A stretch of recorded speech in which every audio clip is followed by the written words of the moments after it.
For Stuttgart. In goes the set piece. Šeško clear. Stiller! In the semi-final, the goal of his life. He has never, he will never hit a volley any more sweet than that. Hey everyone, welcome back to the channel. Today we're diving deep into the scary truth about one of football's most intriguing young talents, Angelo Stiller.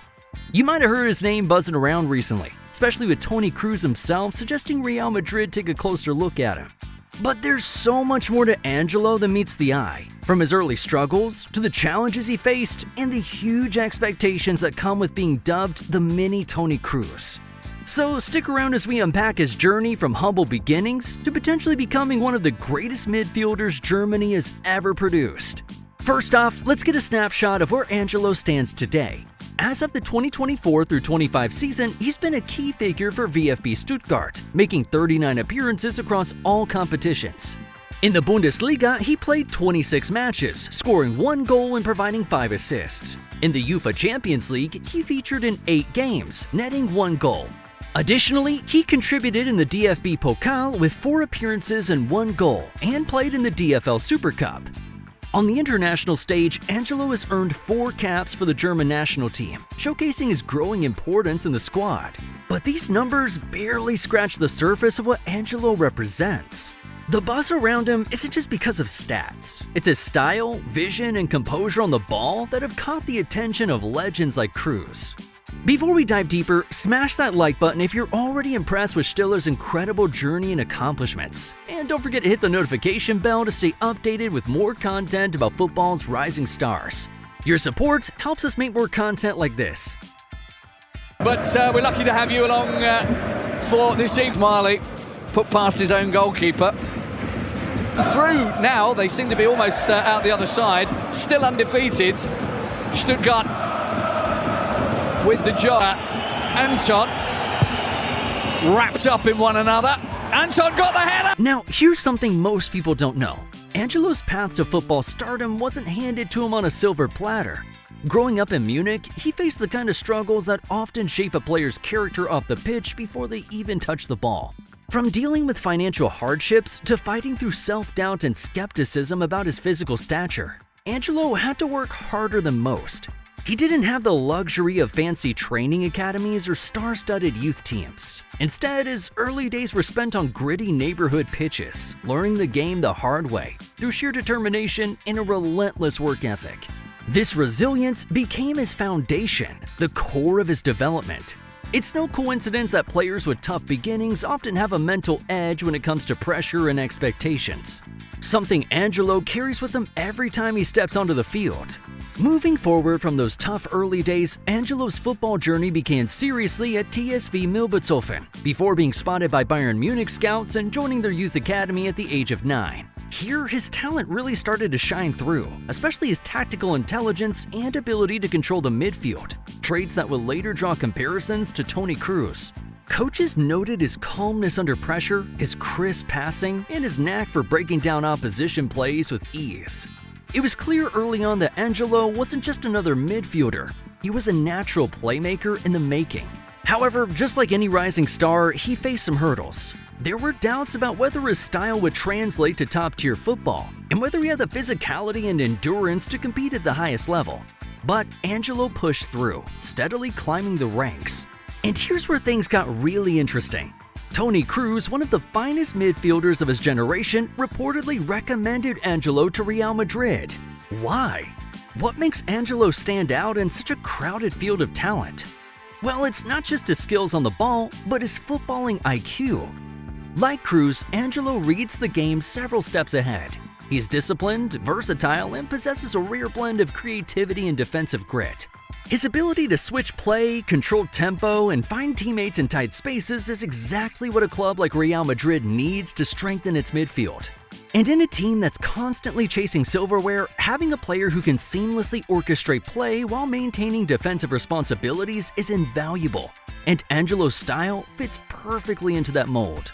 Looking ahead, there's huge potential for Angelo to not only cement his place in club football, but also shine on the international stage. Germany has a rich history of producing world-class midfielders, and Angelo could very well be the next big thing. At youth levels, he's already demonstrated leadership and maturity beyond his years, and with steady growth, the step up to the senior national team seems just a matter of time. If he continues on this trajectory, we might be witnessing the birth of a new midfield maestro for Die Mannschaft. But as always, success isn't guaranteed. La Liga is a different beast, a league known for technical brilliance, tactical nuance, and intense competition. Can Angelo adapt and thrive there? Well, the early signs are pretty promising. His playing style suits the Spanish game, which values intelligent positioning and quick decision-making. Moreover, the mentorship and experience he could gain at a club like Real Madrid would be a massive boost.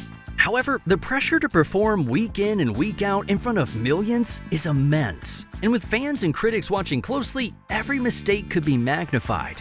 It's a huge test of mental strength, something Angelo's background might have prepared him well for. Now, how exactly would Angelo help improve Madrid's midfield? The answer lies in balance. Madrid has plenty of attacking firepower, but sometimes lacks a midfielder who can consistently control the rhythm and provide defensive cover without losing the creative spark. Angelo's strengths, his vision, passing accuracy, and stamina mean he can act as a reliable pivot. He can link defense to attack smoothly and relieve pressure off the more attacking players by breaking up play and recycling possession efficiently. In short, he brings stability and versatility, allowing Madrid's more offensive players to shine without worrying about leaving gaps in the midfield. And we can't go on any further without addressing the elephant in the room. Angelo is often called the mini Toni Kroos, but is he really the next Kroos? Can he even carry that legacy? Comparisons can be flattering, but also dangerous. Kroos is a proven legend with multiple Champions League titles and World Cup glory. Angelo is still young and developing, but what's clear is the stylistic resemblance. Both players have impeccable timing, a calm presence, and a knack for dictating play from deep midfield. If Angelo can stay injury-free, keep improving, and seize opportunities, he could carve out his own unique legacy, maybe even surpassing Kroos one day. The potential is certainly there. Despite Angelo Stiller's impressive performances on the pitch, he's unfortunately been subject to criticism unrelated to his footballing abilities. Specifically, his nose has been a focal point for some detractors, drawing unwarranted attention and commentary. In various online forums and social media platforms, discussions have emerged focusing on Stiller's nasal features. And while some fans have made lighthearted remarks, others have been less kind, making derogatory comments that have no bearing on his skills or contributions to the game. These kind of superficial critiques aren't uncommon in the world of sports, where athletes are often in the public eye and subject to scrutiny beyond their professional performance. However, it's essential to recognize that these comments can have personal impacts, affecting players' mental well-being and self-esteem. Stiller, demonstrating commendable resilience, has not publicly addressed these criticisms, choosing instead to let his performance on the field speak for itself. His focus remains on his development as a player and contributing to his team's success. It's worth noting that in the broader context of sports, many athletes have faced similar superficial judgments. For instance, players like Franck Ribéry and Angel Di Maria have also been subjected to comments about their appearances, yet their dedication and talent have overshadowed such criticisms. In the end, it's Angelo Stiller's skill, vision, and determination that define him as a player, not the shape of his nose. As fans and observers, we gotta focus on his contributions to the sport and honor the essence of football in the spirit of fair appreciation. So, what's the scary truth nobody's noticing? It's that Angelo Stiller isn't just another young prospect. He's a player with a unique story, immense potential, and the mental strength to overcome criticism and pressure. He could soon be a defining figure, not only for Real Madrid, but for German football at large. But to get there, he'll need patience, support, and the chance to prove himself without distractions. If you ask me, Angelo Stiller is a name we'll be hearing a lot more in the years to come. And maybe, just maybe, the mini Toni Kroos is ready to become a legend in his own right. Thanks for watching. If you enjoyed this deep dive into Angelo Stiller's journey, hit that like button, subscribe for more football stories, and let me know in the comments. Do you think Angelo can live up to the Kroos comparison? What's your take on the criticism he's faced? Catch you in the next one. The ever-present Angelo have closed them down high up the pitch. chance. Yeah, well, match day 1 against Real Madrid. Yeah, you get to see how things unfold, but you certainly wouldn't want to